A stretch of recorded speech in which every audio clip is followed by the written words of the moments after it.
ஹாய்டா. எல்லாம் டிபார்ட்மெண்ட் வந்துட்டிங்களா? உங்கள் பஸ்ஸில் எல்லாம் சேர்ந்துட்டாங்களா? ம், ஓகே. இதாண்டா உங்கள் டிபார்ட்மெண்ட்டு. நான் தான் உங்கள் சீனியர். Okay bro. என்னது ப்ரோவா? அப்படிலாம் கூப்பிட்றாதீங்கடா. உங்கள் சீனியர் தெரிஞ்சால் வச்சு செஞ்சிருவானுங்க. என்ன மாதிரிலாம் எல்லாருமே வந்துட்டு நார்மலாக எடுத்துக்க மாட்டாங்க. சரி, இனிமேல் ப்ரோலாம் கூப்பிட்றத அவாய்ட் பண்ணிக்கோங்க எல்லோரும். ஓகேவா? புரிஞ்சா? ஓகேண்ணா. நீ எந்திரி. நானா? நீனா இன்ட்ரோ கூட எல்லாருக்கும். Hi for every, myself is Gautham, I am from Salem. அப்பா வந்து நிறுத்து. நீ சேலமாடா? நானும் சேலம் தான். அது என் பேர் வேறு வச்சுருக்கேன்.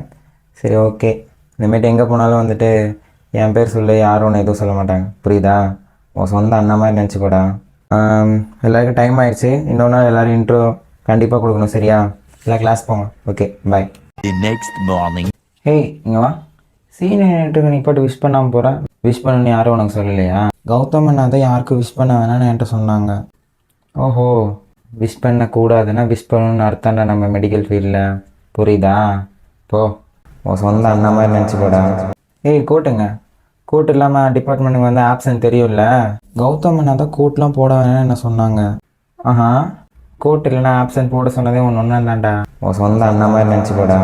எல்லோரும் கேட்டுக்கோங்க. இந்த வாரம் வீக்லி டெஸ்ட் இருக்குது. ஓகேவா? நான் அங்கே போகிறேன், இங்கே போகிறேன், பாட்டி வீட்டுக்கு போகிறேன், ரீசன்லாம் சொல்லக்கூடாது. அன்றைக்கி ஃபுல் ப்ரெசென்ட்டில் இருக்கணும். ஓகேவா? அண்ணா, அன்னைக்கு தான் நான் ஊருக்கு போகிறேன், அதனால். ஊருக்கு போனால் அதெல்லாம் இல்லை. அதுக்கு முன்னாடியே டெஸ்ட் எழுதி வச்சுட்டு போகணும். அதானே? இதே அண்ணா தானே சொன்னார்.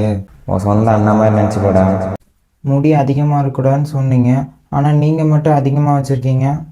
யாரா அவன்? உனக்கு ஒரு ஆப்சண்ட்டை போட்டுவிட.